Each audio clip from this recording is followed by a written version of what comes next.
નમસ્કાર મિત્રો, ગુજરાત પીપલ્સ ન્યૂઝમાં આપનું સ્વાગત છે। આજે આપણે લાવી રહ્યા છે અઠવાડિયાની 10 સૌથી મોટી અને ચર્ચિત ખબરો। ચાલો શરૂ કરીએ ટોપ 10 ન્યૂઝ। દુશ્મનો માટે કાળ, પ્રોજેક્ટ કૃષા બનશે ભારતની નવી સુરક્ષા ઢાલ। ભારતનું સ્વદેશી air defence system project Krisha ચર્ચામાં છે। આ સિસ્ટમ મિસાઇલ, ડ્રોન અને હવાઈ હુમલાઓ સામે દેશને મજબૂત સુરક્ષા આપશે। રક્ષા ક્ષેત્રમાં તેને એક મોટું પગલું માનવામાં આવી રહ્યું છે। આસામમાં ભારતીય વાયુસેના AN-32 ટ્રાન્સપોર્ટ એરક્રાફ્ટ દુર્ઘટનાગ્રસ્ત થયું। દુર્ઘટનામાં 5 જવાનો શહીદ થયા હોવાનું સામે આવ્યું છે। અદાણી જૂથના પ્રોજેક્ટ સામે ખેડૂતોનો વિરોધ ઉગ્ર બન્યો। જમીન અને વળતર મુદ્દે ખેડૂતો રસ્તા પર ઉતર્યા। ફિલિપાઇન્સમાં આવેલા શક્તિશાળી ભૂકંપના કારણે લોકોમાં ભયનો માહોલ સર્જાયો।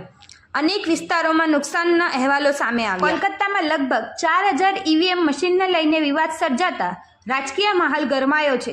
ચૂંટણી પ્રક્રિયાને લઈને પારદર્શિતા અંગે વિપક્ષ સવાલો ઉઠાવ્યા છે, જ્યારે પ્રશાસન દ્વારા મામલે સ્પષ્ટતા કરવામાં આ અઠવાડિયે ઘરેલું LPG ગેસ સિલિન્ડરના ભાવમાં ₹29નો વધારો કરવામાં આવ્યો છે। વધતી મોંઘવારી વચ્ચે આ ભાવ વધારાથી સામાન્ય લોકોના ઘર ખર્ચ પર વધુ બોજ પડ્યો છે। વડાપ્રધાન નરેન્દ્ર મોદીએ 1499 દિવસનો મહત્વનો રેકોર્ડ પોતાના નામે કર્યો।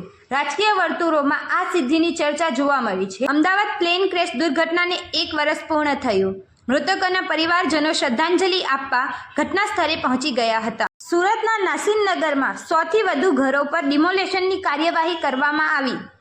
અનેક પરિવારો બેઘર બનતા મામલો શહેરભરમાં ચર્ચાનો વિષય બન્યો। નાસીનનગર ડિમોલેશન મામલે યોગ્ય જવાબ ન મળતા પત્રકારો ધરણા પર બેઠા। કોર્પોરેશન કચેરી બહાર મીડિયાકર્મીને વિરોધ નોંધાવી પ્રશાસન સામે સવાલો ઉઠાવ્યા। આ હતી અઠવાડિયાની ટોપ 10 ન્યૂઝ। તમને કઈ ખબર સૌથી વધુ મહત્વપૂર્ણ લાગી તે અમને કમેન્ટ બોક્સમાં જરૂર જણાવજો। વિડીયો પસંદ આવે તો લાઈક, શેર અને સબસ્ક્રાઇબ કરવાનું ભૂલતા નહીં। Thank you.